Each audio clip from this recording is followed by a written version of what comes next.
simplifying a complex, confusing world. The Explainers, only on The Podcaster.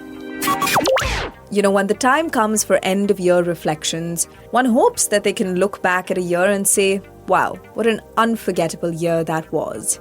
Well, this year, I think different adjectives are in store. 2024 was eventful, but honestly, I wish it were forgettable. The last 12 months have tested our nerves, patience, and collective imagination. We saw off a pandemic apparently only to barrel at full pelt into geopolitical disasters, plural, as warring nations tried to dismember each other and others overthrew governments. We had many countries going to the polls in 2024, and not all of it was pretty. Some of it was literally bloody. Artificial intelligence alternated between being our best friend and hope and our worst enemy. The entertainment industry, our escape or relief from reality, was stuck in a loop of sequels, reboots, and remakes that I think we can all agree left most of us feeling, So 2024 was conflicted, confused, aggressive, stifling, and an all-round uninspired mess. Do you sense a theme? Welcome to The Explainers, everybody. I'm Ahalya, your host from the team of podcasters here at Timber Media, and I'm here to, explain to you the year that we've all witnessed. Actually, I think experienced would be a more fair word to use. So let's unpack the chaos of 2024, one quagmire at a time. Warring nations, the fires that keep burning. You know, if 2024 taught us anything, it's that the world doesn't do peaceful. How many concurrent geopolitical disasters could you want? This year, politics everywhere resembled a poker game. Players bluffing, betting big, and some even flipping the table entirely. There was the tug-of-war between US and China that continues. The rivalry between the two countries remains the defining conflict of our era, but it did take a backseat to certain wars. Trade disputes between the two escalated into full-blown economic warfare, with tariffs flying back and forth like volleyballs. But it wasn't just about money. Technology became the new battlefield. China doubled down on its semiconductor industry, trying to break free from dependence on Western tech, while the US tightened restrictions on AI exports. Meanwhile, in the South China Sea, naval standoffs between the two nations became so frequent they practically needed a referee. And with Donald Trump set to take over in January 2025, things are only going to get more interesting because he's already breathing fire on tariffs. On the other hand, Chinese President Xi Jinping gifted 2 panda cubs to the US as a gesture of friendship and goodwill, which, by the way, panda gifting is a real thing in Chinese diplomacy. China has gifted panda cubs to the US and UK and even offered to send some to Australia as a way of making relations more... I don't even know. What's the word I'm looking for here? Here's a fun fact. During China's Cultural Revolution, there was an attempt to replace the dragon in the Year of the Dragon with the giant panda, but the movement was not successful. Fantastic. I mean, we could have had the Year of the Panda, but no, we can't have good things, folks. So dragon it is. Anyway, the panda gifting could indicate a thaw between the two superpowers, but, international diplomacy always keeps us on our feet, isn't it? Dichotomous, creative, but never dull. And speaking of ongoing conflict, the conflict between Russia and Ukraine is now 3 years old. And I can't help but think that this is a war that will be remembered in history books, like the many conflicts that get highlighted as reshaping the world, while decent people go about trying to live their lives.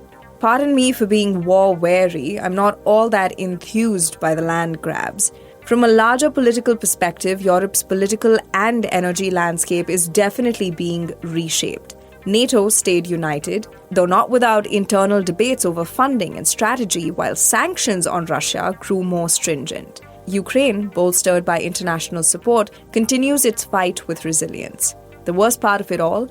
We discovered that drone warfare is every bit as scary as we imagined it would be. Ominous portent for the future in this war. And there were more than one kind of war. Cyber wars, the silent battlefield, really hit an all-time high in 2024 with cyber attacks going crazy, targeting critical infrastructure from power grids to banking systems. Both state-sponsored hackers and rogue groups played a game of digital sabotage, leaving citizens of multiple nations wondering if they'd wake up to a working internet or total blackout. Now, 2024, branded the year of uncertainty, came with its fair share of political pandemonium, and democracy got loud. Domestic politics in 2024 was a circus. With over 60 national elections taking place, the world's democracies put on quite the show, and none more so than India and the United States. India took democracy to the next level in the 2024 general election. Over 900 million people were eligible to vote, and the 70% turnout proved the vitality of the world's largest democracy. Political parties clashed over everything from economic reforms to youth unemployment to women's safety. What stood out was the seamless integration of technology in election logistics. AI-driven tools ensured better voter outreach and fraud prevention. Despite the challenges, India delivered a spectacle, even if it was an annoying multi-stage election held in midsummer heat. People turned up and voted, and in a year of war and coups, we did pretty okay. And then there was the US presidential drama. That other noisy democracy on the other side of the globe hosted one of its most contentious elections yet. Key issues included climate change, economic inequality, abortion, inflation, and one Donald Trump. The campaign trail stole the spotlight. Viral moments, including a candidate freestyle rapping, left voters entertained but bewildered. One candidate survived an assassination attempt, but the atmosphere was so vitiated that there was even a theory that his side staged the assassination attempt. Both sides claimed that they'd have a landslide win, but the result? Well, in 2024 fashion, was a razor-thin victory that left half the country cheering and the other half bracing for another 4 years of partisan gridlock. The Republicans, led by Trump, will take office in January 2025. I can't wait for the internet shit show that's going to bring. And leadership changes weren't limited to the big players. Latin America saw sweeping reforms. Africa welcomed its first ever female presidents in multiple nations, and the UK, well, let's just say the phrase next prime minister became a running joke. Syria has been an unexpected casualty in 2024. Bashar al-Assad was ousted after 24 years as the ruler of Syria. No one even knows quite where he is right now, but news broke recently that his wife filed for divorce in the UK. The red pill crowd on Twitter is going to have a field day with that bit of news, or will they finally be fully black-pilled? Over in our corner of the world, Bangladesh saw its government overthrown, and now a Nobel laureate is running the show as unrest grows and tensions with India keep rising. There were coups attempted in other countries: Congo, Bolivia, Haiti. The Middle East Council on Global Affairs noted that, and I quote, "the coup contagion continues." Best geopolitical headline of 2024 that, and also, what is up with the alliteration? We help you understand the world. The Explainers, only on the Podcaster. And now moving on to a story of love and hate.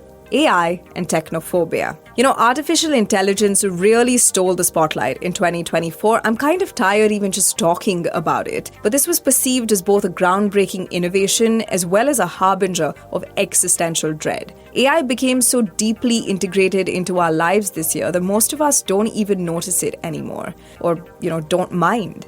From diagnosing illnesses to optimizing supply chains, it proved its transformative potential. Even the mundane tasks, email drafting, calendar management, personalized entertainment, felt smoother with a little bit of help from our digital assistants. I mean, we all kind of chat GPT every question we have these days, right? From facts about obscure historical battles to the current prices of bike rentals in a foreign city. That's quite specific, Harish.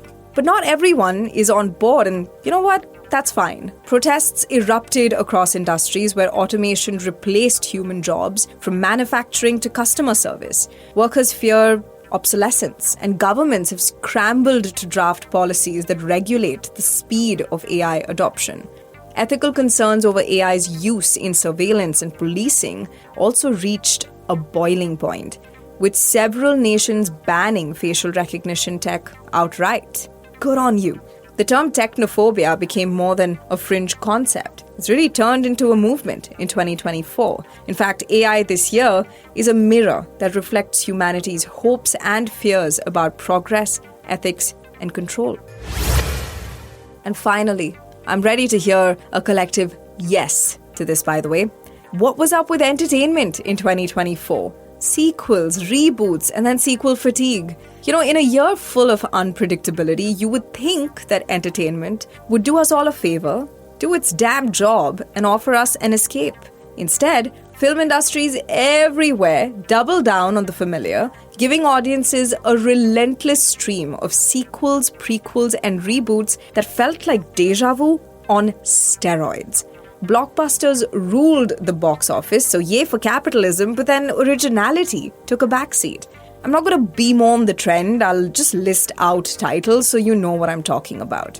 Dune 2, Inside Out 2, Deadpool and Wolverine. I mean, did we actually even need that one? Whose life is better for that movie coming out? Twisters, Joker, Folie à Deux, Gladiator 2, Despicable Me 4, Moana 2, Kung Fu Panda 4, Bad Boys, Ride or Die. I mean, just die. Kingdom of the Planet of the Apes, Mufasa, The Lion King. I never even liked that growing up in the first place. Sonic the Hedgehog 3.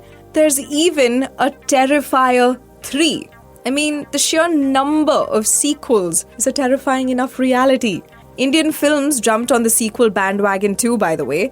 Pushpa 2, Stree 2, Bhool Bhulaiya 3, Singham again. I mean, that last title is just mocking the audience, isn't it? And they wonder why streaming platforms are eating into their business. Go figure.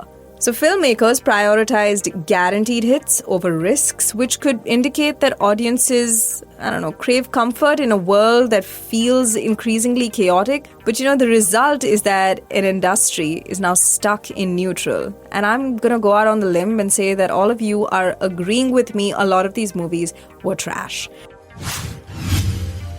So, all in all, we learned a lot from 2024 actually. I mean, there is sometimes clarity in the chaos. It was a year that demanded resilience and adaptability. It challenged us to rethink global politics, embrace innovation with caution, and navigate an increasingly polarized world. And it wasn't all doom and gloom. We did see great, inspiring moments of courage, unity, and creativity that hinted at the possibility of a better future. The world remains turbulent, but the resilience of nations and communities, I think, shines through even in the face of adversity. The number of elections in 2024 proved that people still deeply care about shaping and participating in their futures. And you know what? AI is here to stay, but its role depends entirely on how we choose to manage its potential. So that's the good news, everybody. And there was another really exciting lesson, which is that comforting as nostalgia can be, there's an undeniable hunger for stories that challenge, inspire, and surprise us. 2024 was the year of uncertainty, but it was also a year of contradictions.